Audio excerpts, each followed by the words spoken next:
I thought you were going to go. I'm going to go. Rolling. Hey, ladies and gentlemen. My name is Mike Michaud, and this is Alex Kalognomos.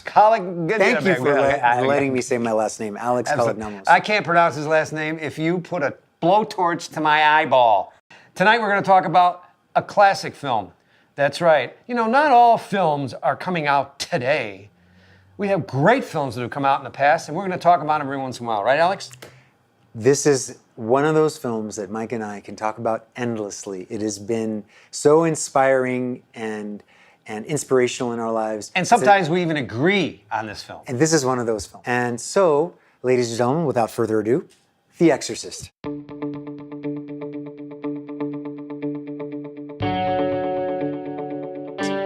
Came out in 1973, was nominated for 10 Academy Awards, won 2. One for Best Sound and one for Best Adapted Screenplay. Peter Blatty, remember that? Yes, I do. It should have swept the awards that year because we are still talking about performances. We are still talking about the sound mix of this film. We are still talking about the effects. Absolutely. The makeup.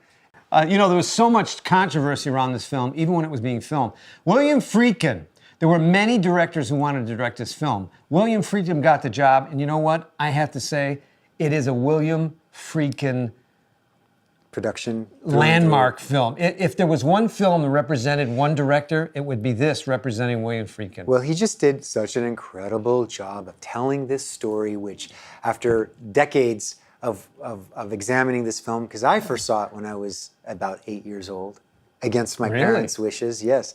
I have to say, I feel like an old man. I was 19. Yeah, you actually got to see it in the theater, which I would loved to have had that opportunity when it came out. I did see it in the theater for its 30th anniversary re-release. I did experience that. That was so much fun. That one moment, I was walking down the street. I happened to see a sign that says The Exorcist. I stopped and I said, I'm going to go in. I went and saw the film. You hadn't heard anything about it yet? I hadn't heard it. I thought it was about witches. Uh-huh. And all of a sudden, I saw her in this bed going, Mommy, Mommy, where she's doing the sit-ups with no arms. We should take that back. So you were walking? No, I was in the film. I was watching the movie, and all of a sudden, it came to that point where she was doing sit-ups in the bed with no arms. What an effect! What a special effect! And how about when she's going, lick me. Listen, this is considered the scariest movie ever made, and if you watch it today, and I highly recommend you get a copy and watch it, you'll see it's not scary anymore because it laid the groundwork for every other horror film of its kind. Sometimes you're watching this film and people kind of laugh at it because they think that the effects, especially once she has become completely possessed by the devil, are, I don't know, just a little bit maybe too on the nose of what a possessed person by a demon looks like. But you have to remember that this was the first time something like this had ever really been put on screen. Nobody had seen it. You're right. I draw a parallel between the Bad Seed, which was 1957. Good film, great Mervyn film. LeRoy film. And that film was, for me, a tour de force performance by the female lead because she, it's through her, the dawning of what has happened to her that you experience this film, which is what happens in The Exorcist through Ellen Burstyn's character. Ellen Burstyn is brilliant in it. She is. How about Lee J. Cobb? Lee J. Cobb. He takes a supporting rock. role.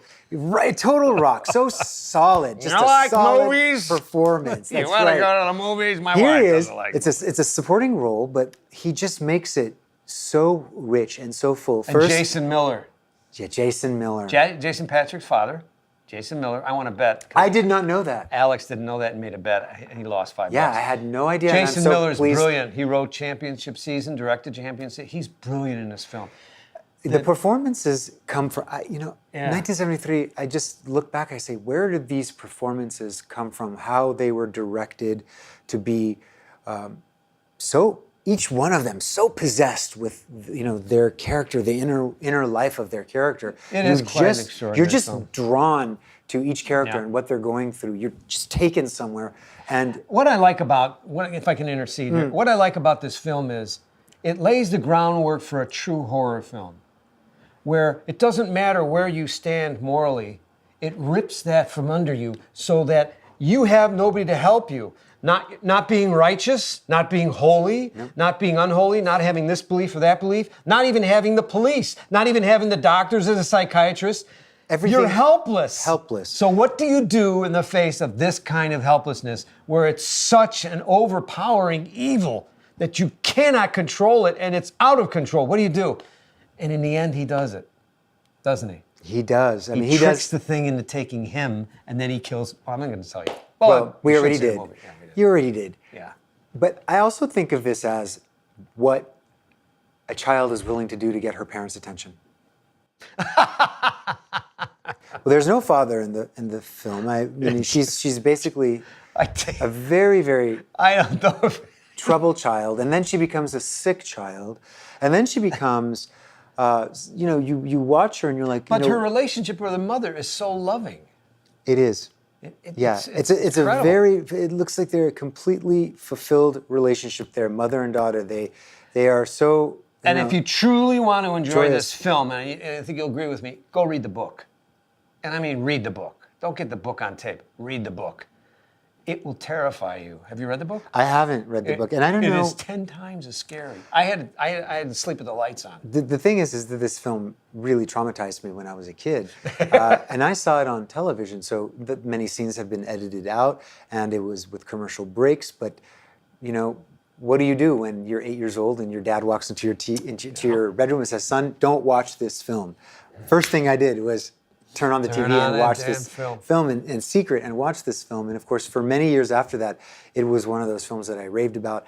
All my friends had to see it if they wanted to really be friends with me because it was such a cinematic experience, really taking you somewhere. And this kind of film, as I said, laid the groundwork for all the other supernatural films you have seen after that. It kicked off a genre. And if you don't think that's true, try to think of one film prior to that. Even House on Haunted Hill. Nothing is more frightening than the idea that one becomes possessed.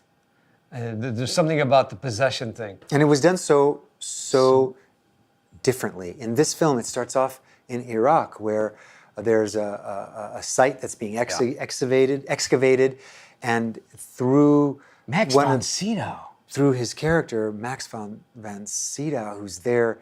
Brilliant. He's a man of the cloth, but in this particular moment in his life, he's doing excavations, and somehow he releases an evil spirit. Unbelievable. And just the helplessness he had with his pills. Oh. Right?